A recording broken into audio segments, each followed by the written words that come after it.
Bueno, buenas tardes a todos, a los que se han unido recién. Estábamos haciendo una recapitulación muy rápida de lo que habíamos visto en la clase de presentación de la materia y muy rápidamente lo que vimos en la unidad uno, eh, lo- como para darnos el pie a cuáles son los temas particulares que vamos a ver ahora que pertenecen a la unidad número 2. Esta unidad número 2, como les comentaba, hace referencia al módulo de planta o proceso dentro de este diagrama de bloques de un sistema de control realimentado.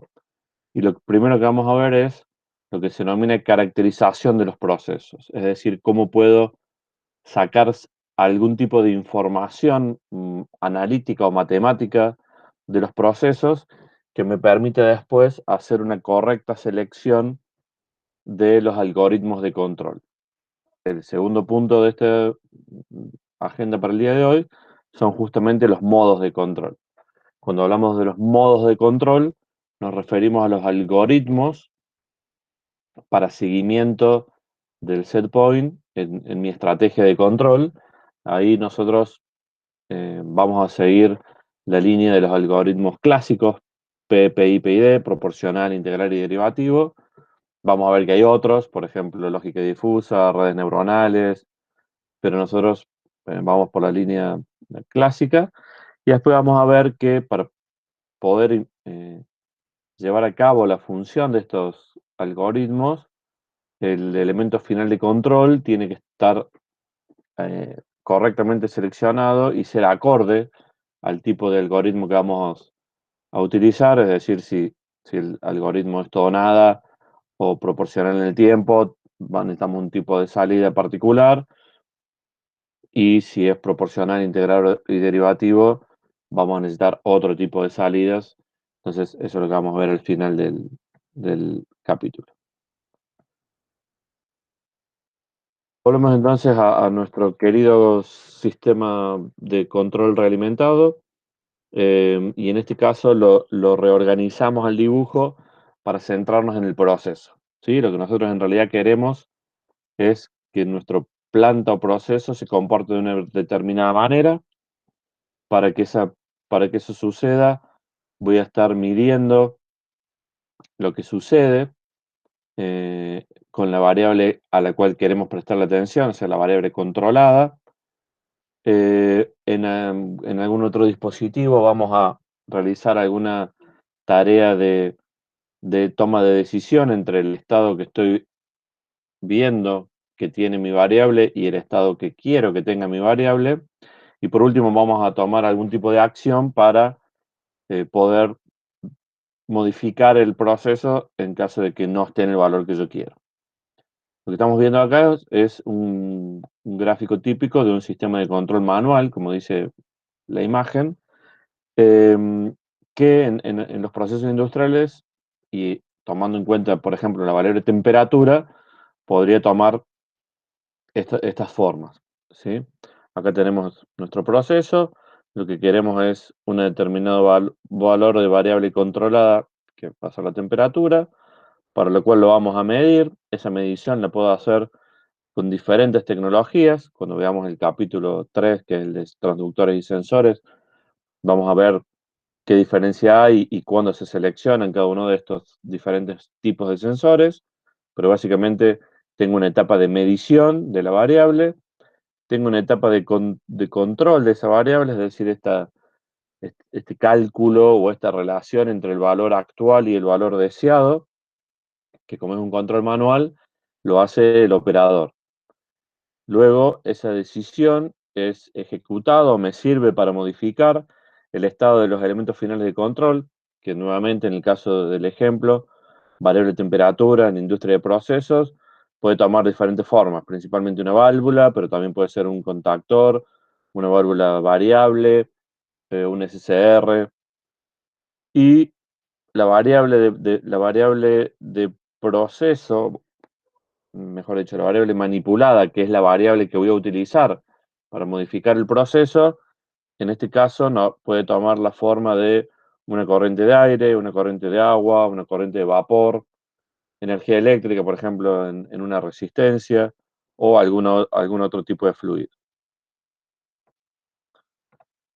Como también dijimos, uno de los problemas del control manual es que pueden existir perturbaciones. Al existir perturbaciones, y dependiendo de la frecuencia y de la importancia o el impacto de estas perturbaciones, eh, mi sistema va a salir del valor deseado y yo voy a tener que estar continuamente regulando ese elemento final de control.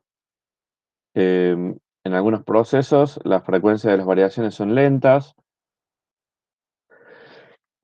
perdón, o poco significativas, entonces puedo mantener un control manual, mientras que en otras variables, ya sea por cuestiones de calidad, cuestiones de seguridad o cuestiones de productividad, ese control manual no es adecuado y lo voy a tener que automatizar. Esa automatización en realidad no modifica la estructura básica de tener una etapa de medición, tener una etapa de control y una etapa de ejecución o elemento final de control, sino simplemente lo que hace es cambiar el controlador y sale el módulo operador o la persona que antes tomaba la decisión y ahora entra un elemento eléctrico electrónico que me va a permitir introducirle algún tipo de algoritmo o estrategia para que esta toma de decisión se haga en tiempo real.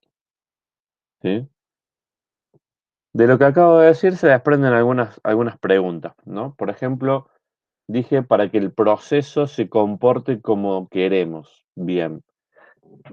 No es tan fácil expresar esto en forma matemática para que después, cuando venga la etapa de diseño de mi estrategia de control, poder utilizarlo como variable de entrada en el diseño. Una de las primeras cuestiones que surgen es a qué llamamos control satisfactorio, ¿sí? O cómo vamos a medir el desempeño de mi sistema de control. Lo que vamos a ver es que, por un lado, este control va a depender de las características del proceso. Acá nos referimos a eh, tamaño del proceso, ¿sí? Masas intervinientes. No es lo mismo un litro de agua que 10.000 litros de agua. No es lo mismo un intercambiador de calor con un determinado material que con otro. Entonces hay características físicas y naturales de los procesos que tengo que tener en cuenta a la hora del diseño. Y después hay características de performance, por ejemplo, si permito o no variaciones de la variable controlada alrededor del set point, y si las permito, en qué etapa del proceso la permito, solo en los arranques, ya en estado de régimen. Teniendo en cuenta esas dos características anteriores, o sea, el proceso en sí y la característica de performance de mi proceso, nuestro trabajo es seleccionar el tipo de controlador más adecuado y luego sintonizarlo. Sintonizarlo es encontrar los valores de las variables del algoritmo de control que hayamos seleccionado, por ejemplo, P, PI o PID, o on-off, y determinar los valores de esas constantes, sea la constante proporcional, la constante integral, la constante derivativa, que hacen que el proceso responda de una determinada manera. Como les dije entonces, el primer paso es la caracterización del proceso, es decir, sacar cierta información que me permite después seleccionar el controlador. Básicamente tenemos dos formas de hacerlo. Una es curva de reacción y otra es función de transferencia. Normalmente en la industria de procesos se utiliza la curva de reacción porque la función de transferencia en los procesos complejos que se dan en la industria es de muy difícil obtención, salvo en casos muy particulares donde em, son equipos o partes de procesos que tienen muchos años de desarrollo y han sido muy estudiados para optimizarlos. Por ejemplo, algunas torres de destilación en la industria petroquímica o algunos hornos catalíticos. no es común tener las funciones de transferencia disponibles.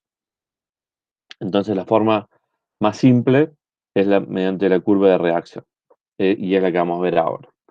La curva de reacción me sirve para determinar básicamente el orden de la ecuación que podría simular a mi sistema. Cuando hablamos del orden, hablamos de primer orden con tiempo muerto, segundo orden u orden superior, ¿sí? Para trazar una curva de reacción, y esto es muy importante, el sistema tiene que estar en equilibrio, en estado de régimen, digamos, la variable controlada tiene que estar en una variable estable, y lo que tenemos que hacer es modificar de alguna manera el elemento final de control, ¿sí? En una proporción conocida. Supongamos que es un sistema térmico como el que venimos evaluando hasta ahora, donde estoy calefaccionando con vapor, por ejemplo. Entonces, para este valor de temperatura de mi variable controlada, la válvula está abierta en un 20%. Lo que hago es voy y abro la válvula a un 40%, ¿sí? Es decir, tengo un incremento de 20%, bueno, acá hace un 10%, supongamos que tengo un 20% de la válvula abierta, lo abro al 30%, ¿sí? Generé un 10% de incremento de la variable manipulada. Y tengo que graficar en el tiempo la evolución de la variable controlada, ¿sí? Lo que va a suceder, lo que va a suceder es que la forma que tenga esta curva de evolución de la variable controlada en el tiempo, cuando haga este cambio en la variable manipulada, es característico del proceso. Por eso se llama curva de reacción o curva característica, ¿sí? Era lo que veían en control 1 como respuesta al escalón de un sistema, por ejemplo.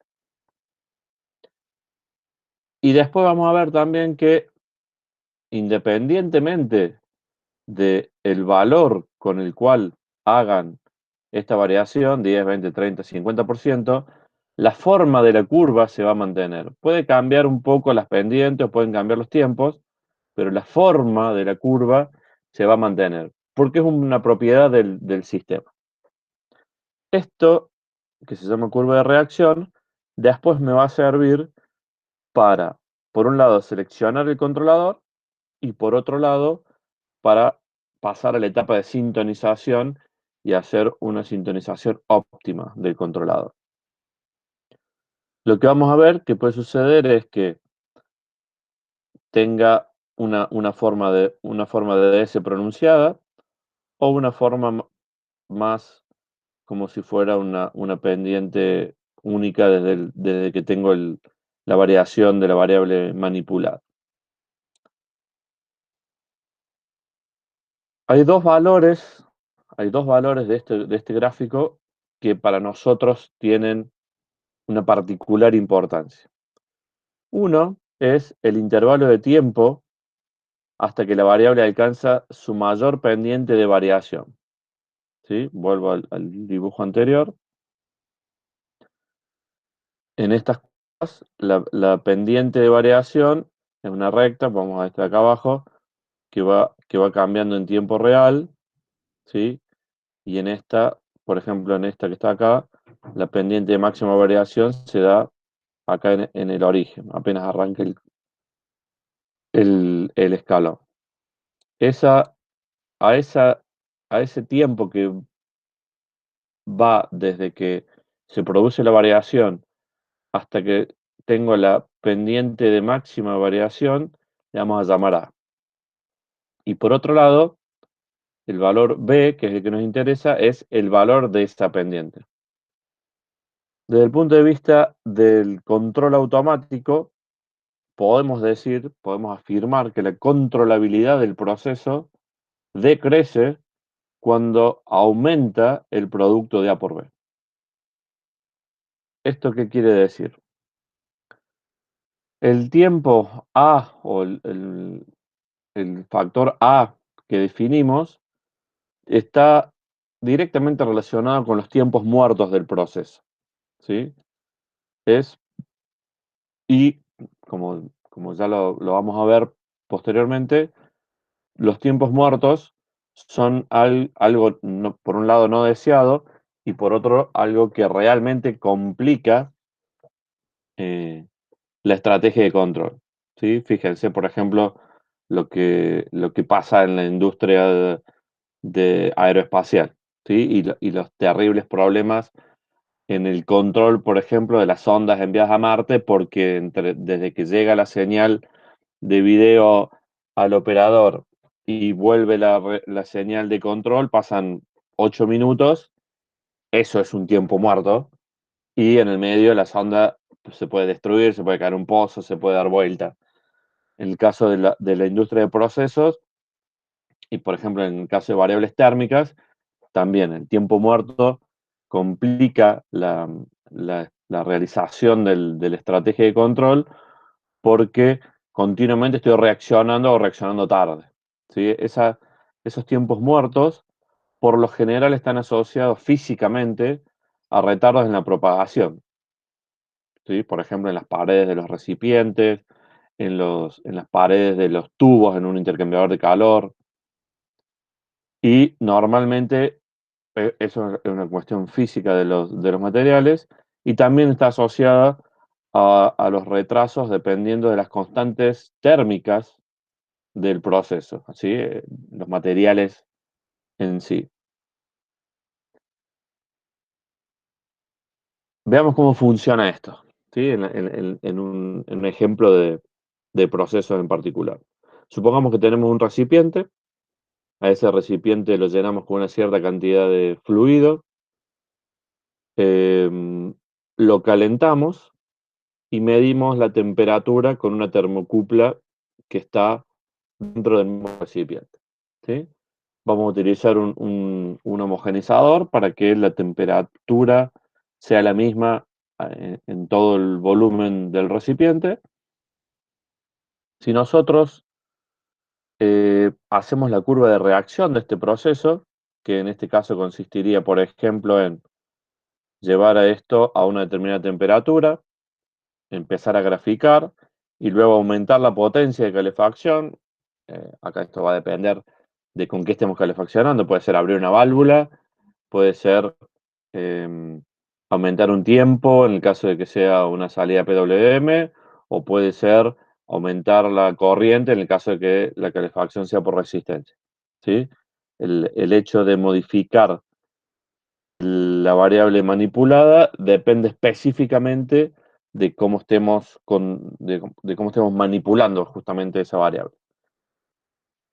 Volviendo entonces a la curva de reacción, voy a dejar esto a una temperatura de régimen, voy a aumentar la energía que le estoy aportando al sistema y voy a graficar la evolución de la variable controlada en función del tiempo. Si este es mi sistema físico, la curva de reacción siempre va a tener esta forma. ¿Por qué? Porque estos sistemas corresponden a sistemas de primer orden y la curva característica de un sistema de primer orden es la que vemos acá en la pantalla. Si vamos a los... Podemos hacer un análogo eléctrico respecto a este sistema, en donde tenemos una resistencia y una capacitancia. La resistencia sería las paredes del tanque, ¿sí? El paso de la energía de mi fuente de calor al fluido que quiero calentar. Y la capacitancia es el volumen y el coeficiente térmico del fluido que tengo dentro de ese recipiente. Y le agregamos en paralelo las resistencias de pérdida, que pueden ser, por ejemplo, la disipación, la energía que estoy perdiendo por disipación en las paredes del tanque. Dijimos que en toda curva característica me interesaban dos valores. A, el tiempo en el cual se da la máxima pendiente de variación, y B, el valor de esa pendiente de variación. En una curva de primer orden, el punto de máxima pendiente está en el origen. ¿sí? Apenas se produce el escalón. Eso significa que A es igual a cero.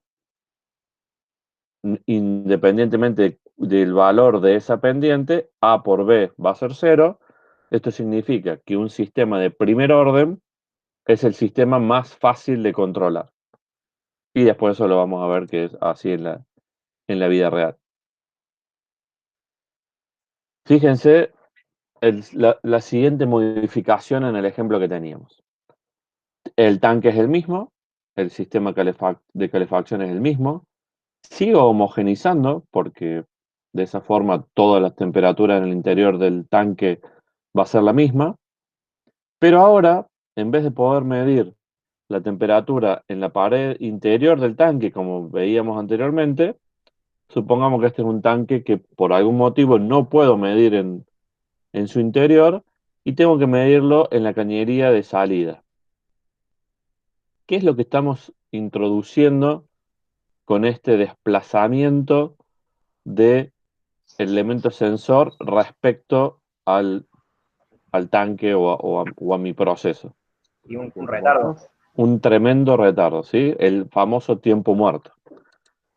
¿Qué sucede con la curva de reacción? Bueno, el sistema físico sigue siendo de primer orden, porque eso es una característica inherente al proceso. Eso no puede cambiar por cambiar el punto de medición. Lo que sí cambia es que ahora la máxima pendiente de variación no se da en el origen, sino que se da a un tiempo después, que es igual a la distancia a la cual está el sensor dividido por la velocidad de circulación del fluido. Entonces, mi sistema de primer orden ahora se transformó en un sistema de primer orden con tiempo muerto. ¿Ok? Esto es muy importante que lo tengan en cuenta. ¿Por qué? Porque obviamente ahora A no es cero, tiene un valor, justamente es este, L sobre B. Entonces ahora el producto de A por B ya no es cero y esto significa que mientras más grande sea A, o sea, mientras más lejos esté el sensor, o mientras más lento sea la circulación del fluido, este proceso es más difícil de controlar. Esto se puede ver en algunos casos a cuestiones propias del sistema, ¿sí? No puedo instalar en otro lugar el sensor, entonces tengo que considerar en mi diseño que este tiempo muerto va a existir, pero en otros casos lo puedo introducir yo por un mal diseño, ¿sí?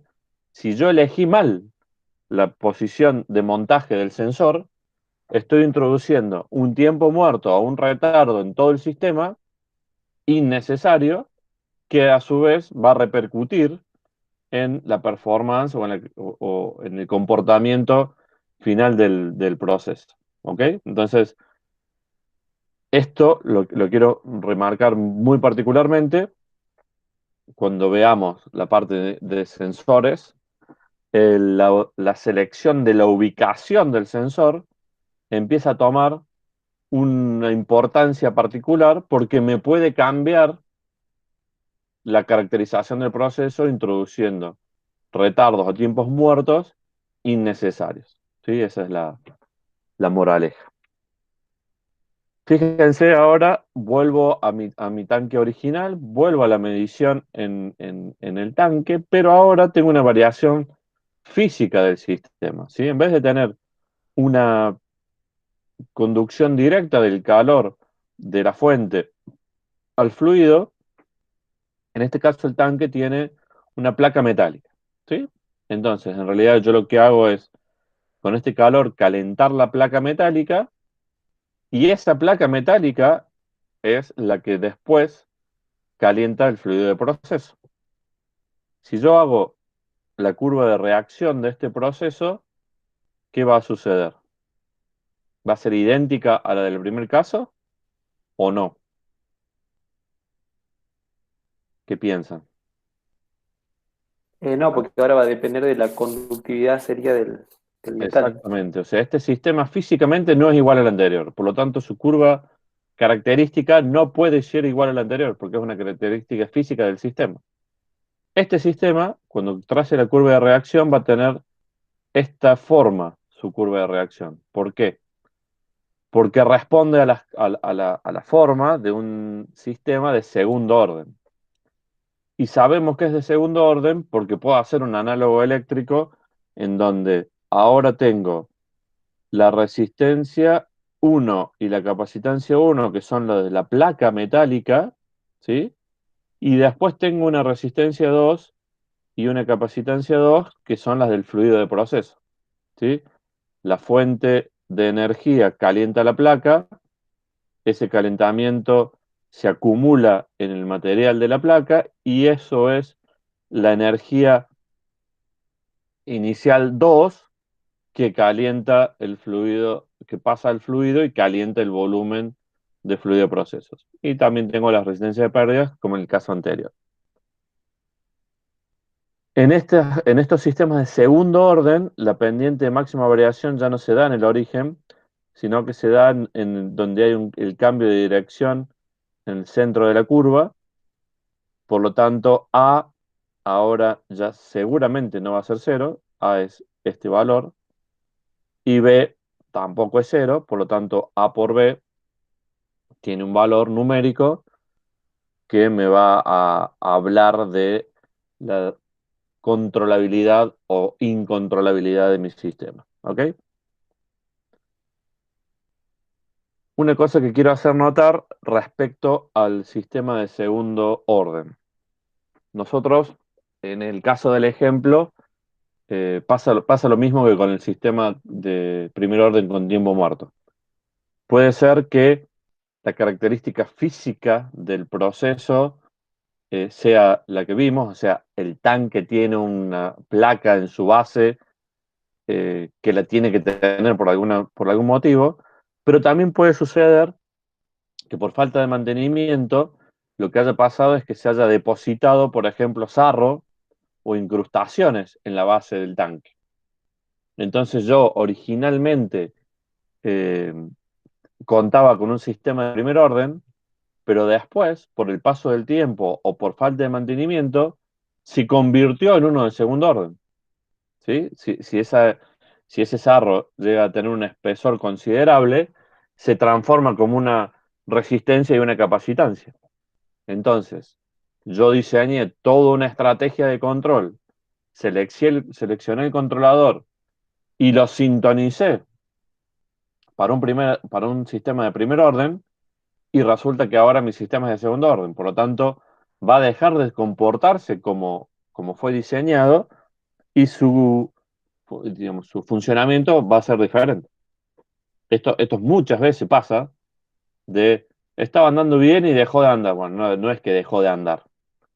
El sistema cambió de orden por cuestiones de falta de mantenimiento. Esto es muy, muy claro en los procesos térmicos y se lo ve muy seguido. Entonces, el cambio de orden puede suceder porque realmente mi sistema es así o puede suceder por deterioro del sistema. ¿Sí? Un sistema de tercer orden tiene una curva característica de esta forma, es una forma de S cada vez más pronunciada y de orden superior esto es casi un escalón. ¿Sí? En el caso, por ejemplo, del sistema anterior, si el sistema físico es de segundo orden y luego se produce sobre la placa un depósito de sarro, se convierte en uno de tercer orden, ¿sí? Como para seguir el ejemplo.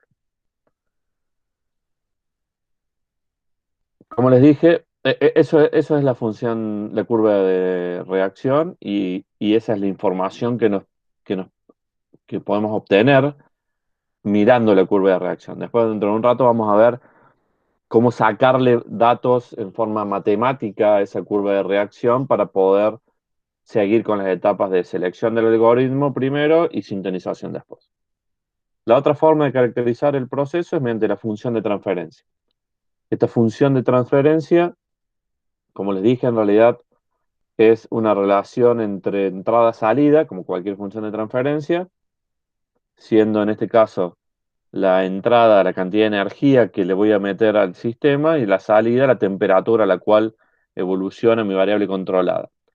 Estas curvas de reacción no suelen estar, estas funciones de transferencia, perdón, no suelen estar disponibles y no suelen ser de fácil obtención, por eso no le damos más, eh, no las vamos a utilizar a lo largo de la materia. Bien, una vez que caractericé el proceso, es el primer paso. El segundo paso es seleccionar el algoritmo de control. En esta selección, como les dije, nosotros vamos por los clásicos, todo nada, proporcional, proporcional integral, proporcional derivativo o proporcional integral y derivativo. Hay otros, como control adaptivo, control robusto, neuronal o fuzzy, pero nosotros vamos a guiarnos con los clásicos. Vamos a hacer un breve repaso de qué significa cada uno de estos sistemas, de estos algoritmos, para después ver cómo seleccionarlo. El más simple de todos es el todo nada, también llamado on-off, abierto cerrado. En este caso tienen una respuesta característica que es oscilatoria sostenida, ¿sí? Alrededor del set point. A mí lo que me interesa es que mi variable controlada esté en este valor llamado set point, valor deseado. Y lo que sucede es que si la variable está por debajo del set point, la salida del controlador está al 100%, y si está por encima del set point, el valor que toma la salida es 0% o apagado. Lo que sucede es que por inercia, la variable sigue excursionando un determinado tiempo y luego empieza a decrecer. Cuando vuelve a pasar a cruzar la línea del set point, el controlador vuelve a tener una salida de 100%, pero por comportamiento físico del sistema, la variable sigue excursionando hacia abajo hasta que empieza a hacer efecto la energía que le estoy aportando y nuevamente empieza un ciclo de aumento hasta que cruza el punto de set point, la salida del controlador va a cero, por la energía que le entregué, esto sigue excursionando y así sucesivamente. O sea, cualquier sistema, todo o nada, siempre va a tener este formato de respuesta en el tiempo de la variable controlada porque es inherente a un sistema todo o nada. En todo sistema todo o nada necesito tener en claro dos cuestiones. Por un lado, que va a existir un sobrepasamiento, esto es inevitable, y por otro lado, que va a haber una frecuencia de activación de la salida también con una determinada frecuencia. La función de transferencia de un controlador tonal es muy simple. Si estoy por abajo del set point, está en 100% o activado, y si estoy por arriba del set point, está en 0% o apagado. Puede suceder que la frecuencia de activación y desactivación con un controlador todo o nada puro sea muy alta y pueda poner en riesgo la integridad mecánica del elemento final de control. En esos casos se utiliza lo que se llama controlador todo o nada con histéresis, ¿sí? Histéresis, lo vimos en las definiciones de la unidad número 1, se refiere a que conmuta en un sentido ascendente y en un sentido descendente en valores diferentes, ¿sí? Si me vuelvo a la anterior gráfica, que conmuta en un valor ascendente y en un valor descendente en el mismo valor de temperatura. Esto no tiene histéresis. Sin embargo, en este gráfico, conmuta en un valor ascendente en un determinado valor y en un valor descendente en otro que es diferente, ¿sí? Eso es la histéresis. Y un controlador todo o nada con histéresis, la histéresis siempre está centrada alrededor del set point y es una banda, ¿sí? Por ejemplo, en grados o en porcentaje. 60 grados de set point más menos 5 grados o 100 grados de set point más menos 5% o 10%. Es una banda alrededor del set point. Esto lo que hace es alargar los periodos de activación. También lo que puede llegar a generar son sobrepasamientos más grandes. Después vamos a ver cuándo usamos uno y cuándo usamos el otro. Ese es el algoritmo más simple. Todo nada o todo nada con histéresis. Mi salida del controlador puede tomar solo dos valores, 100% o 0%. El siguiente, el siguiente tipo o siguiente acción de control es la proporcional. En este caso, la salida del controlador puede tomar cualquier valor entre 0 y 100%, mientras yo me encuentre en una banda alrededor del set point que se llama banda proporcional, justamente. En ese caso, si yo estoy por encima o por debajo del set point, lo que va a pasar es que la salida del controlador va a excursionar también en valores por encima o por debajo del 50%. Normalmente, cuando el sistema está bien diseñado, esto es muy importante, cuando un sistema está bien diseñado, la salida del controlador, cuando la variable está en el valor de set point, no es cero. O sea, muchos piensan que cuando el sistema está bien diseñado, la salida del controlador es cero. La salida del controlador es cero fuera de la banda proporcional. En un sistema proporcional puro, la salida del controlador, cuando la variable controlada se encuentra en el set point, tiene que ser del 50%. Es un sistema bien diseñado. La pendiente de esta curva, de esta recta en este caso, se conoce como ganancia proporcional. Y la distancia o el ancho entre el valor mínimo y máximo se conoce como banda proporcional. Esa banda proporcional es el intervalo de tiempo en el cual la potencia se ajusta entre 0 y el 100%. Puede venir dado, y esto es muy importante, lo vamos a ver después cuando veamos la parte de sintonización. Este es uno de los pocos temas dentro de la parte de control automático que no está estandarizado, ¿sí? Entonces, la acción proporcional, hay controladores que me piden que lo exprese en valores de banda proporcional, pero hay otros controladores que me piden que lo exprese en valores de ganancia proporcional. La relación entre la banda y la ganancia es inversa, ¿sí? La banda proporcional es 1 sobre la ganancia. Lo que podemos ver también es que esa banda proporcional o esa ganancia pueden ser, por ejemplo, muy lentos. Esto sí, es un sistema de banda proporcional ancha. Eso significa que grandes variaciones de la variable de proceso generan pequeñas variaciones en la salida del controlador. Mientras que un sistema con una banda de proporcional estrecha, es decir, una alta ganancia, si dijimos que son inversamente proporcionales, implica que una pequeña variación en la variable de proceso genera una gran variación en la salida del controlador.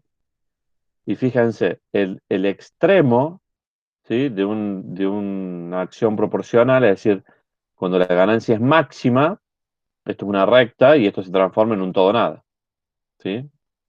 Esta pendiente se va convirtiendo en una línea recta vertical y salí de un controlador proporcional y lo convertí en un todo nada. Eso pasa cuando, ya lo vamos a ver también en la etapa de sintonización, eso pasa cuando el valor de ganancia que puse en el controlador es excesivo.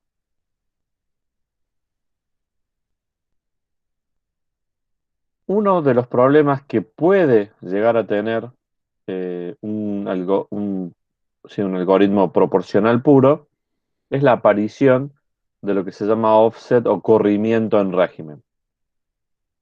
Esto es que con el controlador funcionando, el valor de la variable de proceso, en vez de estabilizarse en el valor de set point, o sea, el valor deseado, se estabiliza en un valor diferente, superior o inferior al set point, pero diferente. Esa diferencia es la que llamamos offset.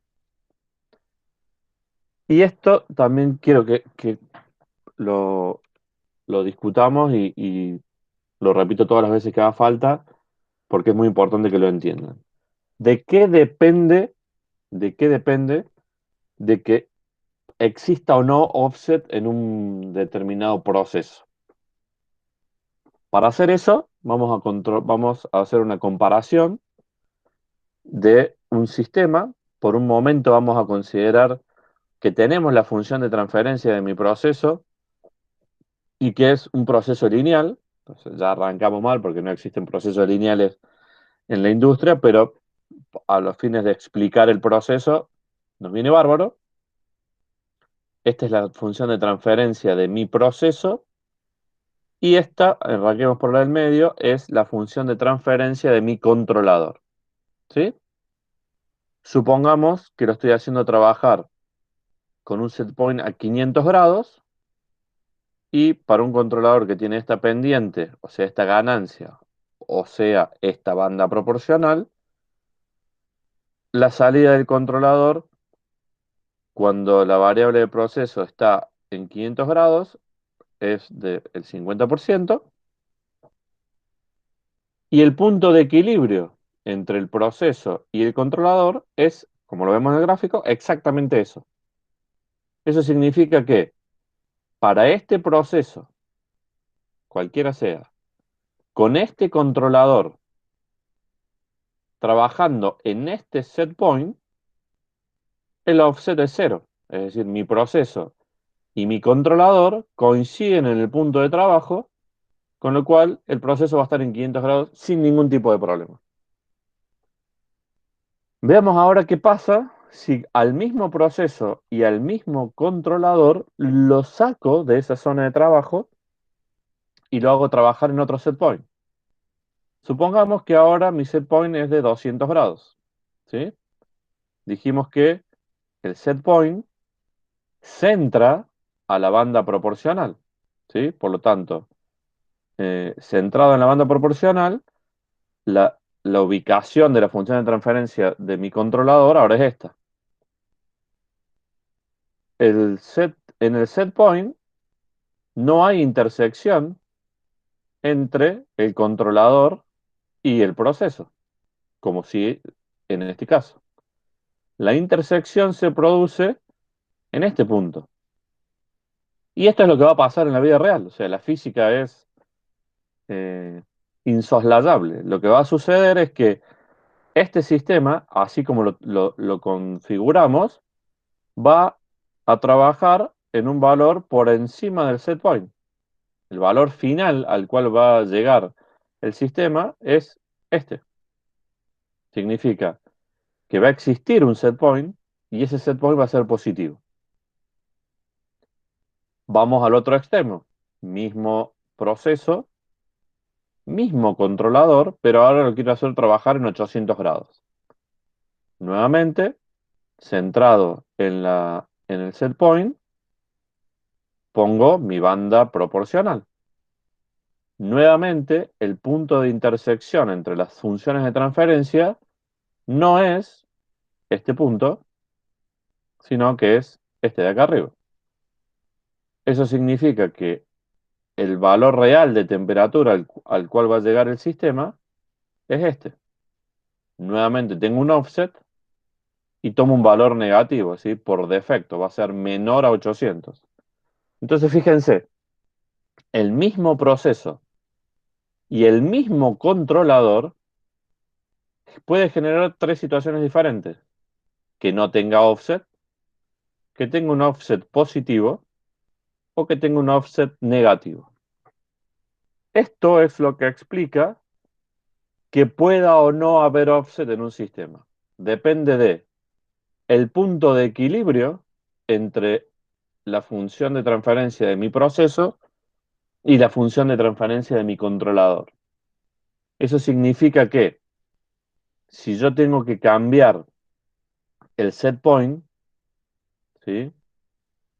No basta con desplazar la función de transferencia del controlador, como hicimos en el caso este o en el caso de los 200 o los 800 grados, sino que tengo que analizar los puntos de intersección para poder hacer que mi sistema no tenga offset. Después vamos a ver que eso lo puedo hacer de diferentes maneras. Básicamente dos. Una manual y otra automática.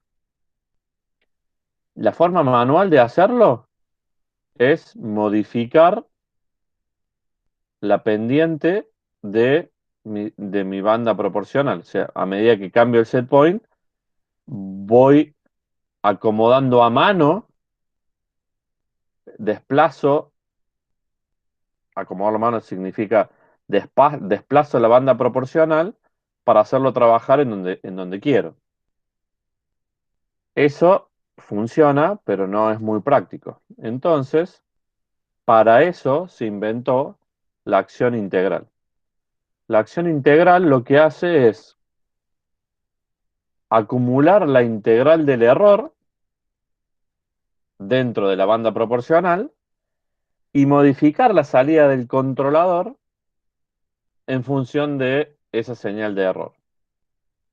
Es un ajuste automático, no lo compensa antes de que se produzca, ¿sí? Volvemos al tema del control realimentado.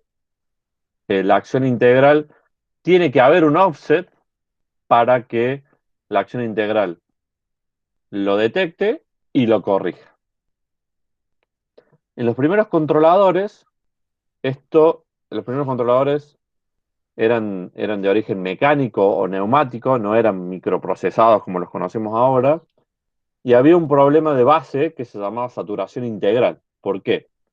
Porque cuando yo iniciaba mi proceso, por ejemplo, llegaba y el tanque estaba a temperatura ambiente y lo tenía que llevar a 100 grados, cuando yo activaba mi controlador, la diferencia inicial entre el valor de la variable de proceso y el valor deseado o set point era gigante, ¿sí? Estaba en 20 grados y quería llegar a 100, tenía 80 grados de error.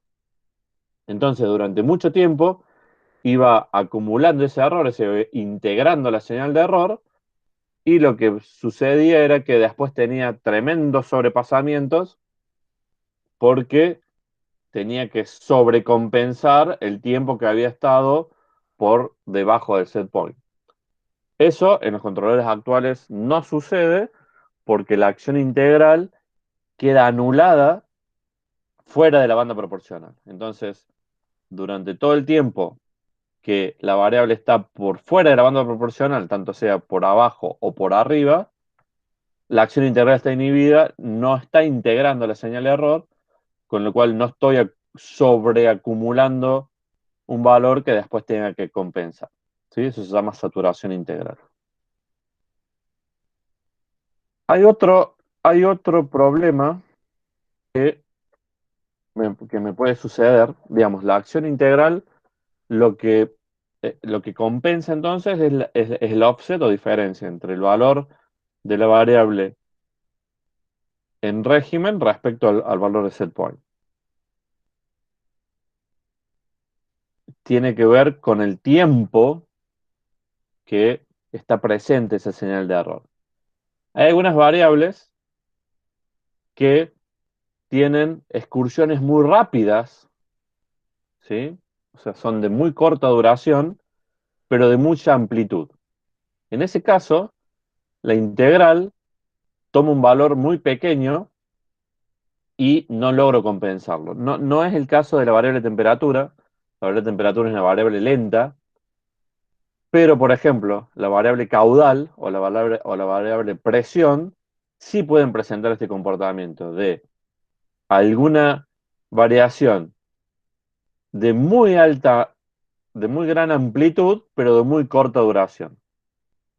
Para compensar ese tipo de comportamientos, la acción integral no es buena y para eso se inventó justamente la acción derivativa. La acción derivativa es una acción que se va a hacer efectiva justamente cuando la velocidad de variación de la variable sea importante. Y se activa justamente cuando necesitamos compensar esas variaciones de gran amplitud, pero de corta duración. Esa es la acción derivativa.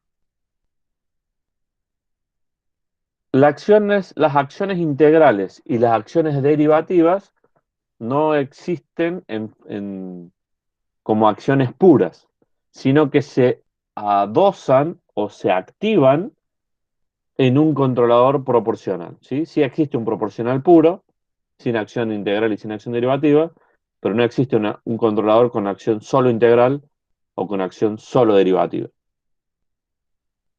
El control principal es proporcional. Si tengo offset en estado de régimen, activo la acción integral.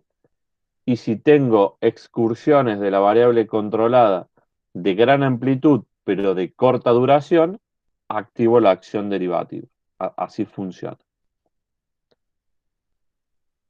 En esta, ¿Quedó claro hasta ahora?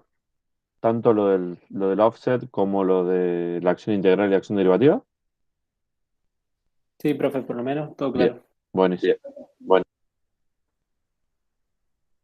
en esto de mi diagrama de bloques de un sistema de control realimentado, todo lo que estamos hablando va a suceder adentro del módulo controlador y ese módulo controlador está conectado físicamente a lo que son los elementos finales de control. Entonces, claramente, dependiendo del tipo de algoritmo que yo tenga activado, y nos referimos a los que acabamos de ver, todo nada con histéresis, proporcional, proporcional más integral, proporcional más derivativo o proporcional más integral más derivativo. Claramente la salida del controlador, y cuando digo la salida me refiero a la salida física, tiene que ser acorde a ese algoritmo. Entonces, si mi algoritmo es todo o nada, las salidas típicas son salida relé, ¿sí? Pegado o abierto, conduce o no conduce. Mientras que si tengo una salida proporcional, esa proporcionalidad se puede manifestar de dos formas: proporcionales en el tiempo o proporcionales en corriente o en tensión. La salida típica proporcional al tiempo es la que conocen como salida PWM, en donde el, el ancho del pulso, es decir, la duración de cada pulso, integrado en el tiempo, me da un determinado valor equivalente. En cambio, las salidas proporcionales, eso en caso de continuo. En el caso de alterna, vamos a los rectificadores de onda de ciclo, de medio ciclo o de ciclo completo. Y en realidad lo que más se utiliza en control automático es la salida proporcional en corriente.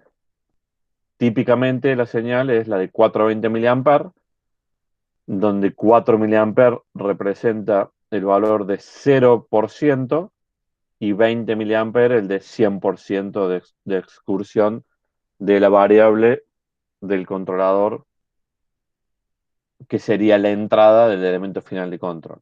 Entonces mi controlador tiene una salida proporcional en corriente y mi elemento final de control también tiene que tener una entrada proporcional en corriente para poder ser compatible.